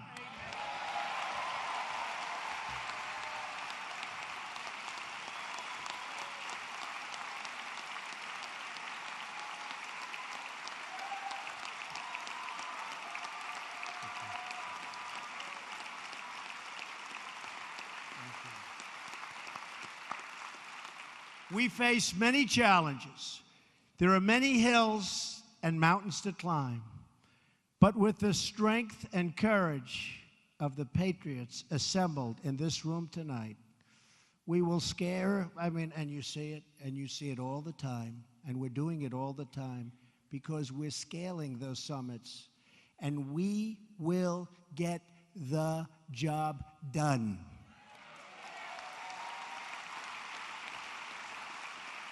We will all prove worthy of this very important moment in history, and we will prove worthy of the sacrifice that our brave veterans have made.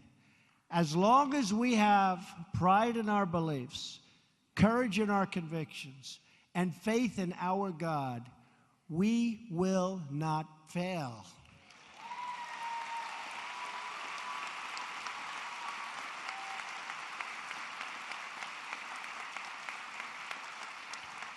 As long as our country remains true to its values, loyal to its heroes, and devoted to its creator, then our best days are yet to come, because we will make America great again.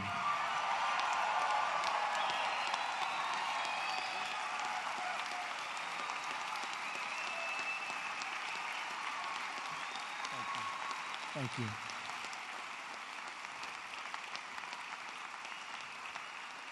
To my friend, Pastor Jeffers, and to Paula, and to Louie, and to Harry, and to Luis, and to everybody in this room and everybody in this country, thank you for your great support. I appreciate it. I will not let you down. To all of our incredible veterans, to the people in the military, and to evangelical Christians who came out in record numbers, thank you. Have a wonderful Independence Day. God bless you. God bless our nation's veterans. God bless the United States of America. Thank you very much. Thank you. Thank you.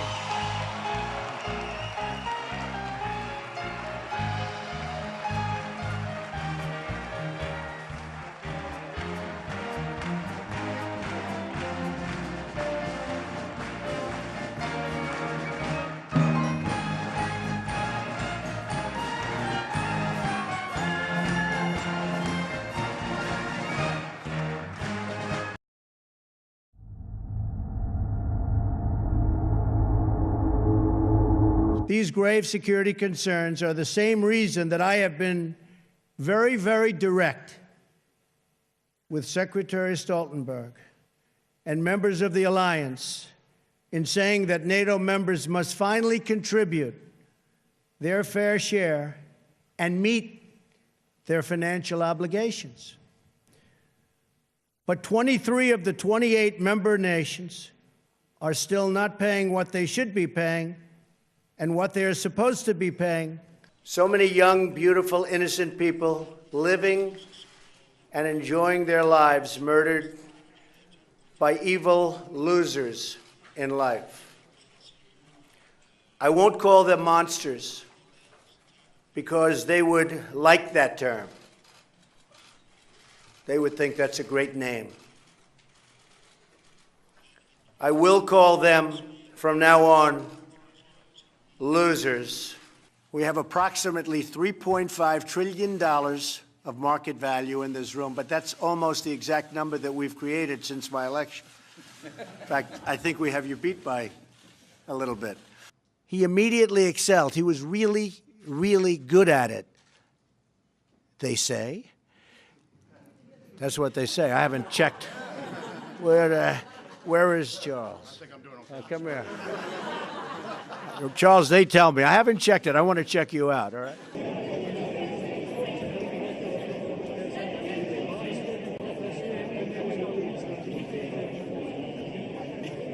And I hope that we continue to be able to sort of really make sure that the American competitiveness is what helps us set policy for it. Well, thank you, Satya. And perhaps we could keep it a little shorter than that, Fox.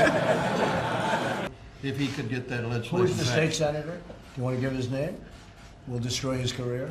I didn't do anything for Russia. I've done nothing for Russia. Hillary Clinton gave him 20% of our uranium. They did treat me nicely on that speech yesterday.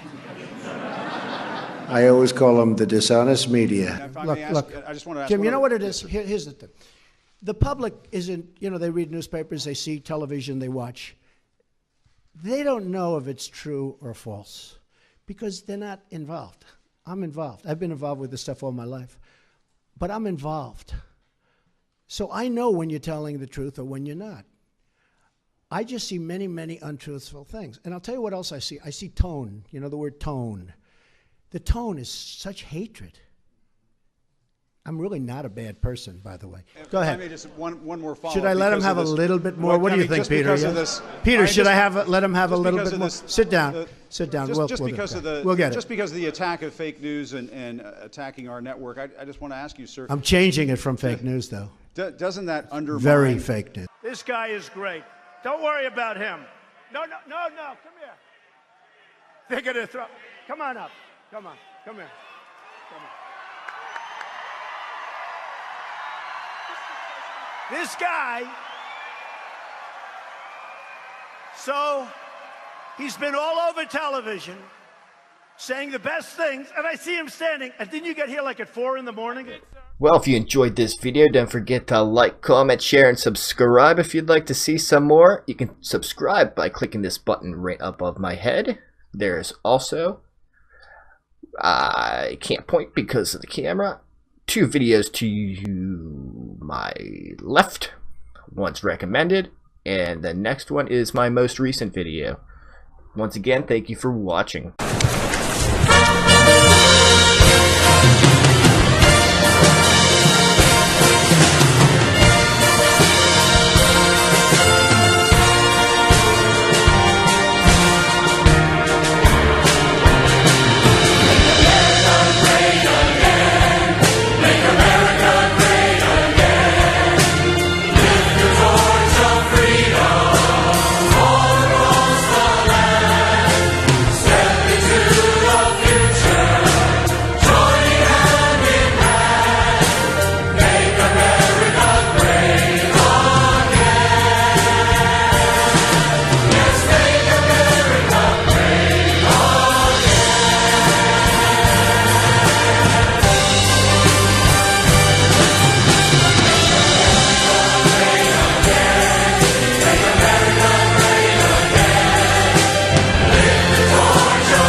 Well, we're thankful tonight for our opportunity to premiere that song, Make America Great Again. And we're also thankful And we're thankful that its composer, a former minister of music at First Baptist Church of Dallas, is here with us celebrating tonight. Gary Moore, would you please stand? Great job.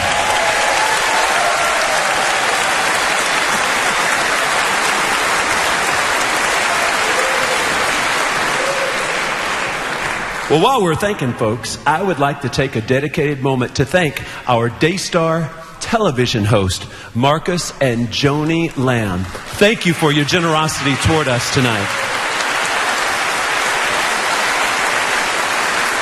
Lastly, I would like to thank the 6 area choirs that have joined us from area churches to perform a mass choir for the singing of a song, including our next song, the Battle Hymn of the Republic.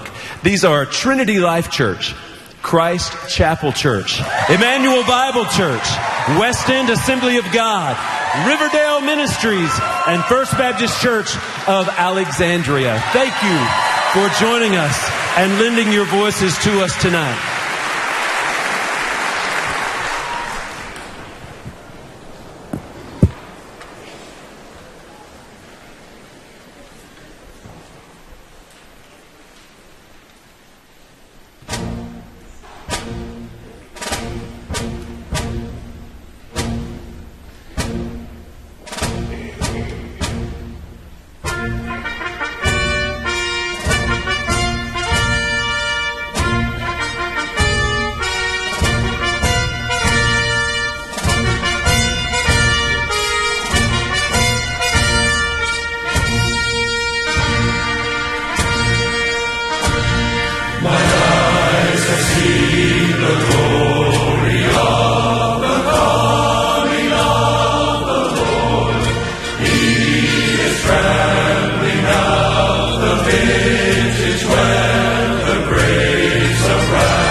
Christ was born across the sea with the glory his bosom that transfigures you and me. As he died to make men holy, let us live to make men free. Why?